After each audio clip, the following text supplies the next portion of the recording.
예, 신율의 뉴스 정면 승부. 오늘은 정치 김앤장으로 전체 프로그램 문을 열어볼 텐데요. 자, 오늘도 스튜디오에 두 분 모셨습니다. 한 분씩 소개해드리죠. 먼저 김민하 시사평론가 나와 계십니다. 안녕하세요. 안녕하세요. 예, 그리고 국민의힘 박경훈 전 상근 부대변인 나와 계십니다. 어서 오십시오. 예, 백경훈입니다. 반갑습니다. 예, 백경훈. 예, 제가 발음이 잘못했나요? 죄송합니다. 요새 바쁘신 모양이에요, 우리 김민하 평론가님은? 제가 바쁜 게 아니고 제가 타고 다니는 아닌 것 같은데. 카카오 아닌 것 같은데. 택시가 굉장히 바쁘신 것 같은데. 전혀 아닙니다. 그런 거 아닌 것 같아요. 모두 이렇게 우리는요 다 이렇게 겸손한 분위기예요. 네. 다 이렇게 겸손해가지고 저걸 하는데 요새 뭐 오늘 이제 비 소식이 있어요 오늘도. 근데 어떻게 우산도 갖고 왔어요 오늘은. 근데 뭐 비도 비지만 정치권도 비가 좀 오는 것 같은데 첫째 지금 이건 신문의 헤드라인의 표현입니다. 그러니까 이 논문 표절 의혹을 받고 있는 이진숙 후보자하고 갑질 의혹은 남았다. 뭐 이런 표현이 있는데 어떻게 보십니까? 일단 뭐 이진숙 후보자의 경우에는 크게 나눠서 세 가지 결의 의혹 내지는 문제제기가 있지 않았습니까? 첫째로 이제 논문 관련한 것들이 있었고, 두 번째로 자녀 유학 관련한 것들이 있었고, 세 번째로 이제 대학 총장하던 시절에 리더십 관련한 게 있었습니다. 근데 인사청문회에서 그 세 가지 관련한 것들이 제대로 이제 의혹이 해소되지 않았다라는 생각이 드는 그러한 이제 문제가 있었고, 그 다음에 이와 관련해서 뭐 얘기가 나오는 거 외에도 인사청문회 자리에서 교육부 장관 후보자로서의 어떤 능력 또 철학 이런 것들이 제대로 이제 증명되지 못했다라고 봅니다. 아주 기본적인 것도 답변을 못했기 때문에. 그래서 그런 부분과 관련돼서 지명 철회하는 것은 대단히 이제 당연한 것이다라고 생각이 들고요. 근데 이제 요거는 이제 당연한 것을 이제 이재명 대통령이 당연한 조치를 취했기 때문에 저는 굉장히 이제 바람직하다라고 생각을 하는데, 강선호 여성가족부 장관 후보자의 경우에는 임명을 이제 강행하는 그런 수순으로 이제 들어갔다 이렇게 해석이 되고 있죠. 근데 강선우 후보자 같은 경우에는 이 보좌관 이 갑질에 대한 문제 제기 그리고 이 본인의 어떤 언론의 이제 취재에 응한 어떤 그러한 내용들 그런 것이 있었는데, 기본적인 사실관계나 이런 것들에 대해서 강선우 후보자가 직접적으로 이건 맞다 저거는 아니다 이렇게까지 얘기는 안 했어도 저는 대략 인정을 했다라고 간접적으로는 보거든요. 물론 법적 조치를 하기로 했다 아니다 이런 것들에 대해서 굉장히 불분명하게 얘기함으로써 결국은 해명이 제대로 그것도 안 됐습니다. 그런데 사실관계에 대해서 어느 정도 인정을 했다고 보는데, 그런데 그것으로 그치는 게 아니라 추가적인 어떤 의혹도 추가로 제기되는 것도 있고, 또 결국은 법적 대응을 안 했다라고 얘기한 것들에 대한 반론격의 어떤 그러한 또 이 보도들도 나오고 했기 때문에 이러한 부분에서 이제 임명 강행을 하는 것에 대한 또 추가적인 부담이 있을 거라고 봐요. 그래서 이런 부분들을 임명 강행한 거에 대해서는 저는 여러모로 이제 좀 이렇게만 가는 것은 상당히 이제 정치적으로는 부담이 있을 수밖에 없다고 봐서, 오늘 언론에서도 그런 지적이 많이 나옵니다만 강선호 후보자가 스스로 거취 표명을 하는 것도 필요한 대목이다라고 하는 지적도 있어서 그런 부분을 심각하게 좀 고려할 필요가 있지 않는가, 저는 그런 생각도 좀 하고 있습니다. 우리 백경훈 그런 의미에서 보자면 이제 강선우 장관의 임명이라는 건 저는 이제 이재명 대통령이 내세운 그 억강 부약의 실체를 그대로 이제 보여준 결정이 아닌가 생각을 하는데요. 이 강한 자를 억제하고 양한 자를 돕겠다고 했는데 이게 실상은 약자를 억압한 강자의 편을 들어준 셈이 아닌가 싶고요. 사실 이제 그렇습니다. 이제 국민들이 보기에 하정우 AI 수석처럼 약간 신선하고 좀 이렇게 그런 어떤 전문성을 가진 그런 이제 인사를 하면서 되게 좀 좋은 평가들을 많이 받았었는데, 이번 이 임명을 보면서 역시나라는 그런 생각을 국민들이 떨쳐버릴 수가 없었다 싶고요. 그 교육부 장관 후보자 같은 경우에는 이게 우상호 정무수석이 어제 브리핑도 하고 오늘 인터뷰도 했는데 그 어디에도 사실 반성과 사과도 없었습니다. 이제 이거를 국민 추천제를 해서 하자라고 했는데, 이 국민 추천제라는 게 이게 인사권자의 책임을 지워주는 그런 마법의 도구가 된 것이 아닌가, 그런 우려가 좀 들었습니다. 아니 리얼미터가 에너지경제신문 의뢰로 지난 14일부터 18일까지 전국 18세 이상 유권자 2,514명을 대상으로 진행한 ARS 여론조사입니다.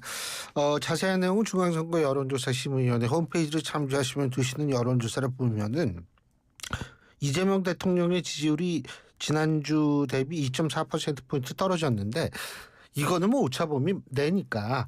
그런데 이제 우리가 여기서 주목해야 될 거는 서울 지역에서 굉장히 좀 이 뚜렷한 하락세가 관찰이 됐고 광주 지역에서도 좀 그런 현상이 나타났다라고 볼 수 있는 부분이 있거든요. 자, 그러면은 이런 결과가 청문회 혹은 이재명 대통령의 어떤 그런 임명 과정에 대한 불만의 우회적 표현이라고 볼 수 있을까요? 어떻게 보십니까? 일단 뭐 수치만 갖고 얘기를 하면 뭐 그런 해석도 나오고 있습니다. 근데 뭐 저는 좀 더 장기적인 추세를 좀 봐야 된다라고는 생각이 들고요. 다만 그런 부분은 분명히 있는 거죠. 이게 지금 이재명 정권의 여러 가지 이제 인사도 그렇고 정책도 그렇고 그동안 어떤 중도지향적인 그런 색채 이런 것들이 많이 좋은 평가를 받은 것들이 사실이거든요.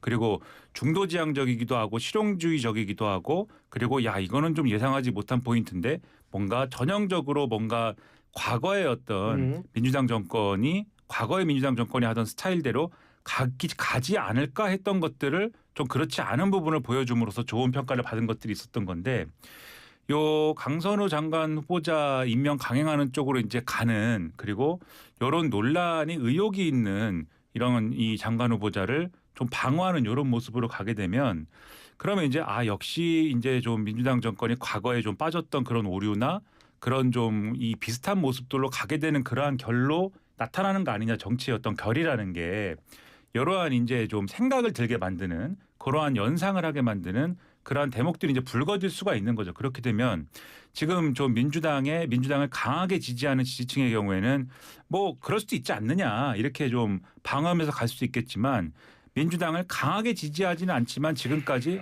그래도 좀 생각한 것보다는 이 이재명 대통령이 잘한다라고 생각해서 지금 어떤 조건부 지지랄까 한시적 지지랄까 이렇게 지지를 하고 있던 지지층의 경우에는 아예 좀 유보를 해봐야 되겠다. 관망층으로 돌아설 수가 있는 그런 분위기가 형성될 수도 있는 거거든요. 그래서 이렇게 왔다 갔다 하는 중도층 내지는 스윙보터층 이런 부분들의 지지는 다소 이제 철회될 수도 있는 그런 상황이 조성될 수 있는 상황이 지금 진입을 한 거기 때문에 이런 리스크를 잘 관리해야 되는 시점이다라고 볼 수 있는 그런 신호들이 지표상으로 나타나고 있는 게 아닌가 조심스럽게 해석할 수 있는 그런 신호라고 저는 생각을 합니다. 예.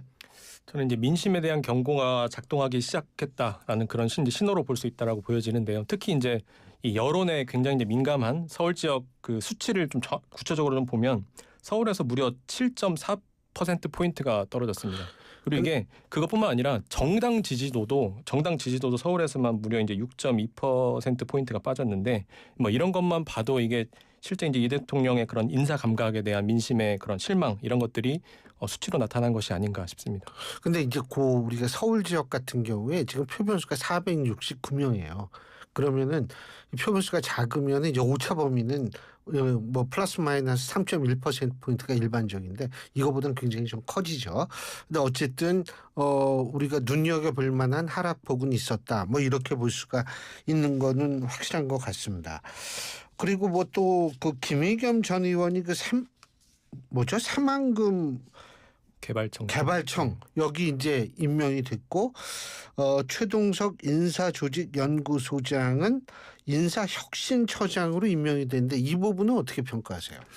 그러니까 이 인사 신호로 봤을 때는 그러니까 뭐 아주 뭐 좋은 인사 신호는 아니다 이렇게 볼 수가 있죠. 그러니까 김의겸 지금 새만금 개발청장의 경우에는 언론인 출신이지 않습니까?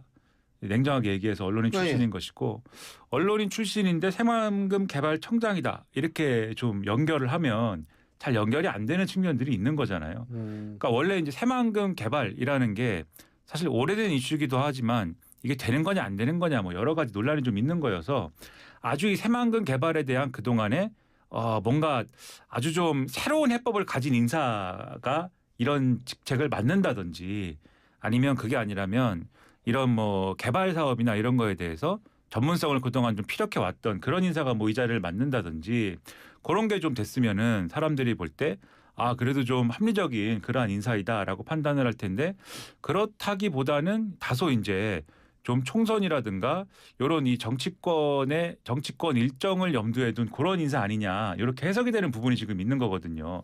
아무래도 관련 지역에 이분이 이제 지역적 연고가 있고 거기에 이제 선거를 준비하고 있는 거 아니냐 뭐 이렇게 해석이 되는 것이기 때문에 그래서 그런 부분들은 인사 신호로 보면은 지금 이게 뭐 이 새만금 개발청장이 해야 될 일이 있을 텐데 다소 이제 정치적으로 접근하는 거 아니냐 이렇게 해석이 될 수 있는 것이기 때문에 그러면 인사 신호로 보면은 이제 별로 좋지 않은 그런 신호인 것이다. 다만 이제 정치권에서 인사를 할 때 이 정권에서 인사를 할 때 이런 식으로 인사를 하는 경우가 이제 왕왕 있는데 그러나 이제 그렇기 때문에 과거에도 그랬기 때문에 지금도 그렇게 할 수 있고 지금도 그렇게 하는 것이 다 정당화된다. 이렇게 얘기하면 안 되는 것이기 때문에 그런 점에서 이제 좋지 않은 신호이다라고 보이고 최동석 인사조직연구소장의 경우에는 관련 이력은 있습니다.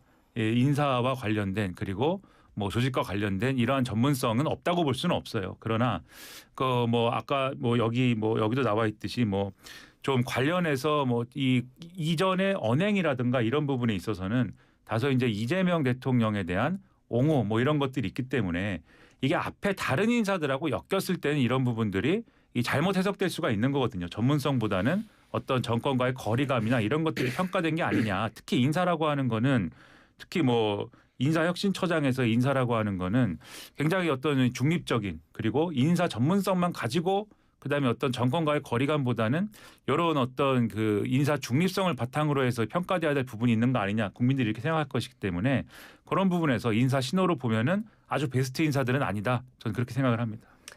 저도 이제 사실 이게 대통령이 마음 맞는 사람 데리고 일하는 건 당연한 거라고 생각을 합니다. 근데 이건 사실 어떤 그래도 최소한의 어떤 전문성이라든지 아니면 어떤 맥락이라는 것이 필요한데 특히나 이제 김의겸 전 의원 같은 경우에는 뭐 청담동 술자리 같은 그런 가짜 뉴스를 퍼나르던 기자 출신이 그런 분이 과연 새만금에 대한 개발을 얼마나 잘할 수 있을까에 대한 의문을 뭐 다른 국민들도 많이들 갖고 계시지만 호남에 있는 호남 주민들이 굉장히 이에 대한 이제 호남 주민들을 우롱하는 처사 아닌가 그런 이제 뭐 그 여론이 있다라는 것과 실제 이제 이분이 이제 과거에 이제 군산의 국회의원에 나오셨는데 이때도 뭐 토론회 하고 할 때 이 전문성 부족으로 한참 이제 논란이 됐던 적이 있습니다. 이런 것들이 분명히 이제 도마에 오른 적이 있음에도 불구하고 이렇게 또 임명을 했다라는 것은 호남 주민들을 우롱하는 처사 아닌가 이런 측면이 또 있고 최동석 소장도 보니까 이제 그 진영 내에서도 좀 설랑설레가 있는 것 같더라고요. 그 낙곰수 출신의 김용민 목사까지도 뭐 손절한 지 오래다라고 하면서 이제 뭐 자기와 엮지 말라라고 하던데 이분이 보니까 이제 전에 뭐 민주당 성향의 유튜브에 나와서 뭐 이재명 대통령을 뭐 찬양하면서 이렇게 눈물 짓는 뭐 이런 것까지 한참 많이 회자가 됐었습니다. 근데 이런 것들을 보면서 이게 뭐 대통령 뭐 대통령에게 뭐 이부자리 펴주고 눈물 흘려주고 하는 그런 공감 능력이 이재명 정부의 최대 이게 인사 기준인가 이런 거라면 정말 할 말이 없다 싶습니다. 그 아직도 변화의 가능성은 뭐 있는 거 아니에요? 그러니까 그 특히 이제 장관 후보자들에 대해서 뭐 예를 들면은 아직 그 뭐 모든 게 다 모든 프로세스가 다 끝난 건 아니잖아요 지금. 그렇죠. 뭐 인사청문 보고서를 채택을 한 장관 후보자들도 있고 그렇지 않은 후보자들도 있지만 특히 이제 뭐 강선 후보자의 경우에는 오늘 다른 언론들이 뭐 이 전망을 하는 것처럼 추가적인 뭐 의혹이라든가 이런 게 제기될 가능성도 있고 실제로 이전에 문재인 정권에서 여가부 장관 했던 분이 이 자기 지역구에 이제 특정 이제 이 센터를 설립하는 문제와 관련돼서 그것에 대한 요청이 있는 걸 들어주지 않았더니 예산과 관련해서 이제 뭐 일종의 보복성 어떤 조치가 있었다 이런 주장을 하고 있습니다 지금. 그래서 이런 것들이 이제 좀 연이어서 좀 있을 경우에 그러면 일부 언론에서 지적하는 것처럼 강선 후보자가 뭐 스스로 선택을 할 수도 있는 것이거든요. 그래서 그런 부분들을 뭐 참고할 수 있는 그런 맥락이 있을 수도 있는 거고 여러 가지 가능성이 있죠. 근데 저는 뭐 그런 기술적인 어떤 부분보다도 전체적인 인사를 대하는 정권의 태도가 중요하다고 생각을 합니다. 그래서 임명한다, 임명하지 않는다 뭐 그런 문제도 있겠지만 강선 후보자를 임명 강행한다 하더라도 그러면 정말 이분이 필요해서 임명 강행한다 하더라도 그럼 이제 보좌관에 대한 갑질 의혹 이런 거는 그러면 문제 제기한 사람이 그러면 이제 이상한 사람 되고 마는 거냐. 그게 이제 최악의 결론이죠. 그렇게 하지 말고 임명 강행했다고 하면은 그럼 최소한 국회가 이 보좌진들에 대한 처우라든가 이런 부분들은 어떻게 그러면 좀 보장을 해줄 것이냐에 대한 대안 이런 것들은 같이 얘기를 해야 되거든요. 그런 부분을 좀 같이 얘기할 필요가 있고 그다음에 여성가족부를 그러면 실효적으로 어떻게 운영을 앞으로 해나갈 것이냐. 왜냐하면 약자에 대한 어떤 공감이나 이런 것들이 능력이 떨어지기 때문에 여성가족부 장관으로서 어울리지 않는다. 이런 지적을 여성단체들이 지금 일부 한 바 있습니다. 그러면 임명 강행을 한다고 했을 때는 그렇지 않다는 거를 또 증명해야 되는 문제가 남는 거거든요. 그러면 이걸 어떻게 해나갈 것인가에 대한 요 나름대로 해법이 있어야 되기 때문에 그런 거를 같이 증명해 나가는 것이 과연 이루어질 것이냐. 그래서 당장은 뭐 예를 들면은 일부 언론의 표현 보니까 당장은 뭐 지지율이 떨어지고 뭐 정치적으로 손해일 수 있어도 만회할 수 있다고 본다. 이런 얘기도 막 하는 분도 있던데 실제 만회할 방법이 있다면 그거를 뭐 보여줘야 되는 거죠. 그런 것까지 포함해서 이걸 인사 문제를 어떻게 이 말이 되는 방법으로 국민들에게 이 접근할 수 있는 얘기를 해줄 것인지를 제대로 좀 보여줬으면 하는 바람이 있습니다. 네, 저는 이게 사실상의 보훈 인사라고 보이는데 이런 보훈 인사가 반복되면 이 대통령 본인에게도 이게 리스크로 돌아올 수밖에 없다 생각합니다. 그 먼저 백경훈 부대변인한테 제가 여쭤보는데 거기는 요새 전한길 씨 문제로 아주 좀 주목을 많이 받는데 전한길 씨가 오늘 이런 얘기를 한 모양이에요. 우파의 개딸 이거 만들어서 이런 식으로 얘기를 하고 뭐 우리가 사실 여부를 따질 수는 없습니다만 10만 명이 뭐 입당을 했다 뭐 이런 식의 얘기도 하고 그 전당대회에서도 본인은 나가지는 않는 건 거의 확실한 것 같아요. 그런데 이제 뭐 후보 단일화를 요구하기도 하고 어떻게 바라보고 계세요? 저는 이 전한기 씨가 이야기하는 부정선거, 극단주의, 뭐 우파의 개딸을 만들자 이런 얘기가 마약과도 같다고 생각합니다. 이게 하루라도 빨리 이걸 끊고 젊은 피, 뭐 전문성 있는 사람들, 합리적인 사람들을 더 수혈해야 되는데 이게 거의 이제 반대의 방향으로 계속 가고 있는 것 같고. 근데 더 문제라고 생각하는 건 이제 기성 이제 주류라고 하는 분들, 기성의 정치인들이 마치 그러니까 부정선거를 믿지 않더라도 실제 이제 이분들 그 물결에 뭐 기대서 뭔가를 전당대회 나가서 뭔가 권력을 쟁취하려고 하고 하는 것 자체가 전 이것 자체도 마약 유포의 공범이 될 수 있다라고 보여지고 분명히 단절을 해야 된다라고 생각을 합니다. 근데 이제 지금 돌아가는 상황을 보면 굉장히 좀 우려스러운 상황으로 계속 가고 있는 건 맞는 것 같습니다. 이제 그런 상황들이 어떻게 가능하냐의 그런 조건이 국민의힘의 앞으로의 앞날을 더 좀 암울하게 보게 만드는 그런 측면이 있는 건데요. 그러니까 사실 전한길이라는 한 사람의 인플루언서지 않습니까? 지금 우파 인플루언서라고 볼 수가 있는 그런 사람인데 좀 극단적인 메시지를 계속 내놓고 있는 그러한 인플루언서인데 이러한 인플루언서가 입당을 했다라는 사실이 사실 이 입당도 사실 어느 정도 해프닝성으로 된 거잖아요. 원래 이게 본명이 아니어서 이분이 인터넷으로 입당을 하는 바람에 이게 입당 심사의 대상이 안 됐다 이런 얘기인데 그러니까 이름이 본명이 전한길이면 이게 입당 심사의 대상이 됐겠죠 아마. 근데 본명이 아니니까 몰랐다라는 거 아닙니까? 그러니까 좀 해프닝성으로 된 측면이 있는데 그러나 이분이 영향력이 국민의힘 당내의 영향력이 별로 없으면은 이분이 뭐 입당을 했더라도 그다지 지금 이렇게 뜨거운 감자가 되지 않았을 거거든요. 근데 이전에 벌써 이제 윤상현 의원이라든가 장동혁 의원이라든가 이 전당대회에 어떤 방식으로든 간에 영향을 미치거나 또는 본인이 이제 선수로 뛰고 싶은 이런 분들이 이 전한길 씨를 불러가지고 막 토론회 비슷한 것도 막 하고 그 자리에서 뭐 이 아주 뭐 국민의힘에 나아갈 길에 대해서 굉장히 극단적인 메시지를 막 내놓고 이미 이런 일을 했단 말이에요. 그리고 그런 일을 하는 배경이라는 거는 이런 메시지를 국민의힘의 당원 내지는 지지자들이 좋아할 것이다. 이런 메시지를 내놓는 것이 우리의 앞날에 도움이 될 것이다. 이런 판단해가지고 하는 거 아닙니까?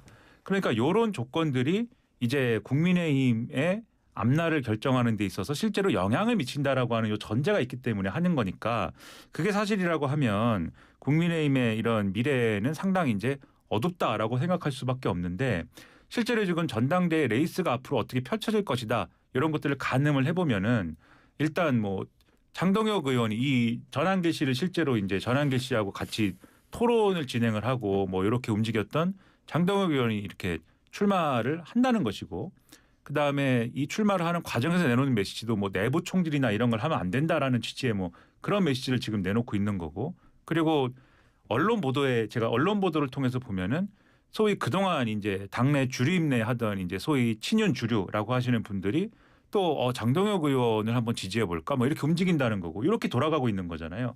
만약에 이 흐름이 정말 당의 어떤 주류적인 어떤 흐름이라고 하면은 정말 이거는 어쨌든 국민의힘은 이 대한민국의 어쨌든 보수 정치의 한 축인 것인데 참 큰일이다. 그렇게 생각할 수밖에 없는 상황이라는 거죠.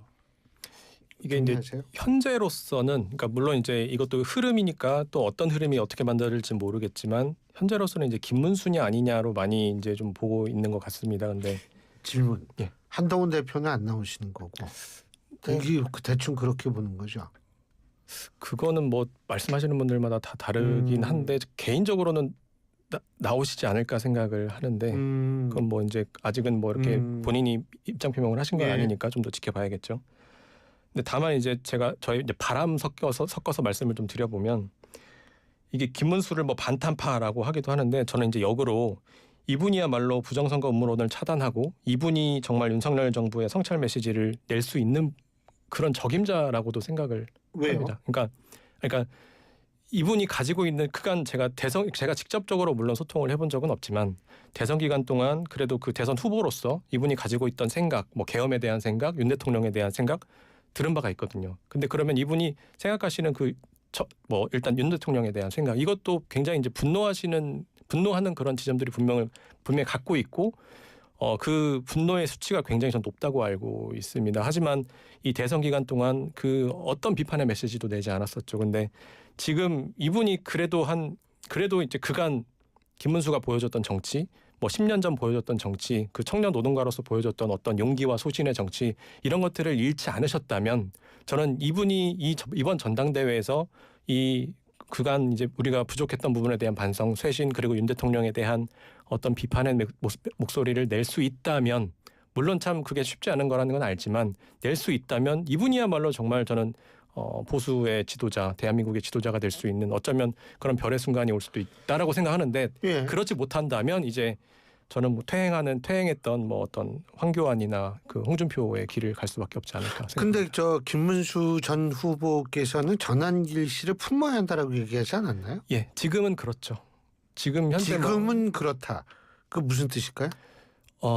이분 그러니까 적어도 이제 제가 아는 그 김문수라는 사람은 굉장히 이제 좀 투명한 사람입니다. 그러니까 순수한 사람 이게 어떻게 해석을 하시든 순수한 사람이고 그러면 이게 본인이 맞다라고 생각을 하면 예. 설사 본인에게 불리한 판단이다고 하더라도 그 판단을 할 수 있는 사람이라고 저는 알고 있는데 근데 모르겠습니다. 그 대선 이 언저리의 그 과정에서 좀 굉장히 말을 바꾸기도 하고 약속을 뒤집기도 하는 그런 모습을 보여주기도 했으나 그래도 이제 여튼 이렇게 말을 다시 또 여튼 바꿔가면서 또 나오시긴 했지만 그래도 정말 이 보수 정치를 생각하고 나라를 생각하신다면 그렇게 하셔야 되지 않을까라고 하는 그런 바람을 가진 사람들이 사실 당 내에도 꽤 있습니다. 물론 한동훈이 얘기하는 안철수가 얘기하는 쇄신도 쇄신이지만 김문수가 얘기하는 반성과 쇄신이라면 그것만큼 이 국민들에게 매력적으로 다가가는 언어는 없거든요. 그런 메시지는 없는데 그런 것들이 만들어질 수 있다면 이번 전당대회에서 어떤 의외성이라는 게 만들어질 수 있겠지만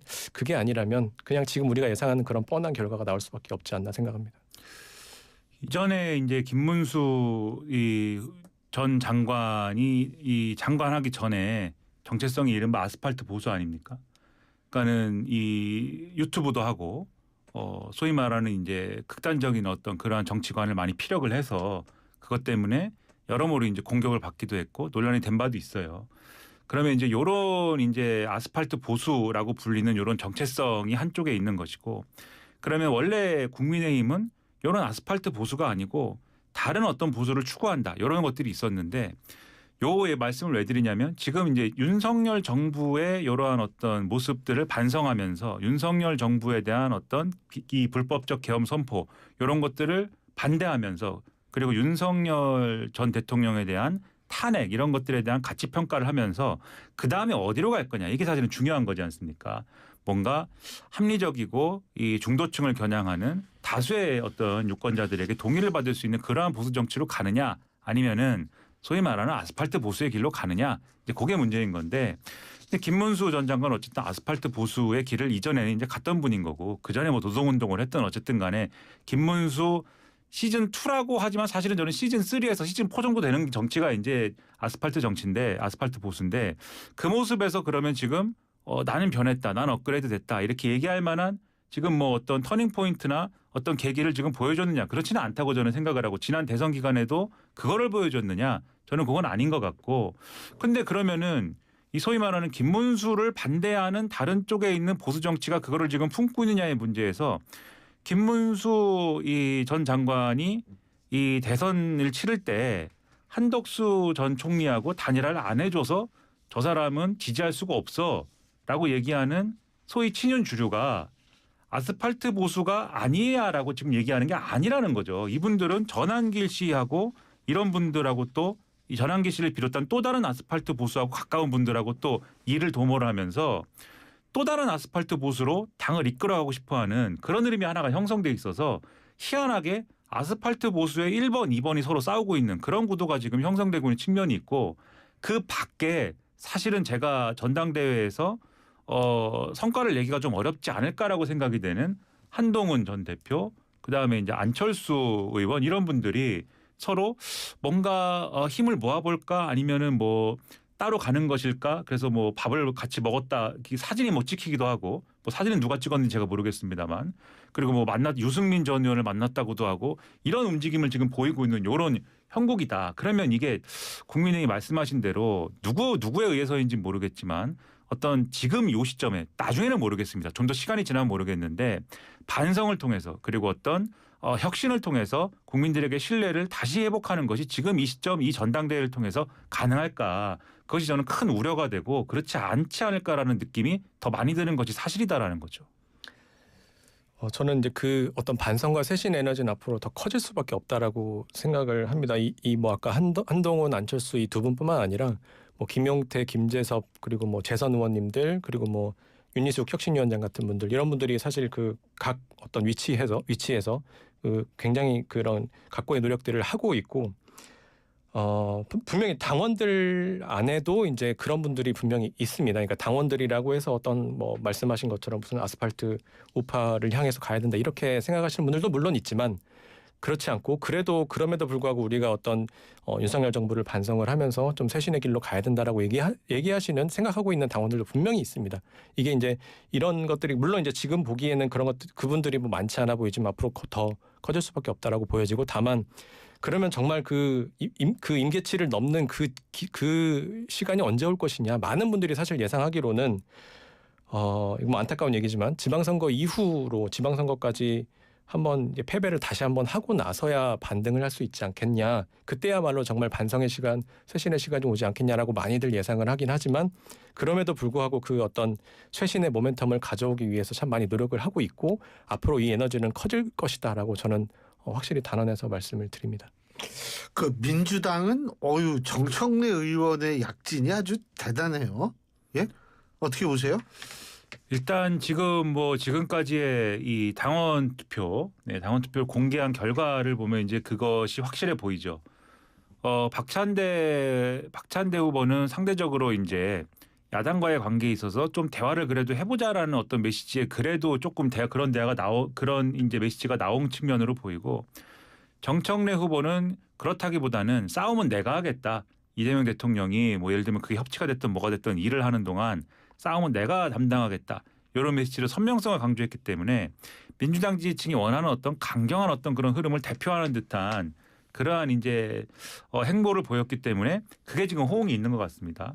그래서 정청래 후보로 쏠림 현상이 있는 것 같은데 근데 지금까지 이제 뭐 이 공개된 이러한 이제 결과들이 아직은 이제 좀 많이 남은 거죠. 공개되지 않은 부분들이. 그래서 호남 지역의 경선 결과 나와야 되고 수도권 지역 경선 결과 나와야 되고 대의원 투표 있고 여론조사 결과 있고 이런 부분들이 있는 거잖아요. 그래서 민주당에서는 단언할 수 없다 이렇게 이제 얘기는 하는데 그러나 부정할 수 없는 거는 당원 및 지지층에서 정청래 이 후보의 그 강경한 메시지 이런 것에 상당히 이제 지금 끌리고 있는 건 사실이에요. 거기다가 지금 이재명 대통령을 반대할 수는 없잖아요. 이 민주당 지지층이 이재명 대통령을 반대할 수는 없는데 이재명 대통령의 앞서서 잠깐 이제 좀 긍정적 평가를 받고 있다고 말씀드린 부분, 좀 중도지향적인 것 같은 그리고 상대편 진영에 해당하는 어떤 그러한 의제나 그러한 인물들도 좀 어느 정도는 차용해서 쓰는 것 같은 이런 부분들이 있지 않습니까? 이런 부분들을 사실 민주당의 강성 지지층들은 그렇게까지 지금 긍정적으로 보고 있는 건 아닌 거거든요. 이게 이제 일종의 의구심도 있고 어떤 좀 마음에 들지 않는 부분들도 있는데 이재명 대통령이 하니까 요거는 그래도 잘한다 이제 이렇게 얘기를 하는 거지만 이런 데서 사실은 갈증이 있는 거죠. 근데 그 갈증을 정청래 후보가 지금 어느 정도 지금 풀어주는 효과가 있기 때문에 그래서 여기에 좀 쏠림 효과도 있는 거거든요. 그래서 전망을 하면 정청래 후보가 아무래도 유리한 전당대회인 것은 아직까지는 틀림이 없다. 다만 조직적으로 돌아가는 거는 박찬대 후보가 의원 지지를 지금 많이 받고 있다. 얘기가 이렇게 나오고 있지 않습니까? 근데 그거를 조금 더 적극적으로 해석을 해보면 국회의원들이야 사실 이거 돌아가는 상황에 빠삭할 텐데 이재명 대통령이야 이 공식적인 메시지로는 어느 정도 이기는 편이 뭐 내 편이다 이렇게 말씀하지만 어느 정도 원하는 바는 있을 거 아닙니까? 그러면 어쨌든 그 내부의 권력의 추라든지 어떤 바람이라는 거는 조금이라도 박찬대 후보 쪽에 조금 쏠려 있는 것 같아요. 그 요게 어느 쪽으로 그럼 좀 더 적극적으로 해석이 될 것이냐 이런 판단들이 남아 있어서 최종적으로는 좀 아직까지는 좀 볼 필요는 있는 것 같다. 그렇죠. 저도 좀 더 적극적으로 해석을 해보면 이 김어준이 미는 정청래 후보가 그리고 이재명이 미는 그 박찬대 후보를 앞서고 있는 것이 아닌가 이렇게 보여지는데 실제 이제 박찬대 대표가 되면 구심력이 또 정청래 대표가 되면 원심력이 작동할 수밖에 없다라고 보여집니다. 근데 실제로 정청래가 당대표가 되면 재밌어질 게 실제 예를 들어서 당장 이제 미국과의 관세 협상 뭐 이런 게 이제 당정 관계 시험대가 될 텐데 지금 이제 흘러나오는 얘기처럼 뭐 30개월 이상의 소고기와 쌀 개방하자 이렇게 한다라면 정청래 당대표나 강성 지지층들은 이런 것들을 곱게 받아들일 수 있을까? 실제 이제 광우병 얘기하면서 이런 것들을 하지 말자고 아주 강력하게 주장을 하시던 분들인데 그러면 이게 실제 그런 과정에서 이재명과 정청래의 뜻이 달라질 수도 있다는 얘기이지 않겠나? 이런 것들을 보면 사실 앞으로 뭐 지켜볼 문제인 것 같습니다. 알겠습니다. 자, 오늘 두 분 말씀 여기까지 듣겠습니다. 고맙습니다. 지금까지 김민하 시사평론가, 국민의힘 백경훈 전 상근 부대변인 두 분과 함께했습니다.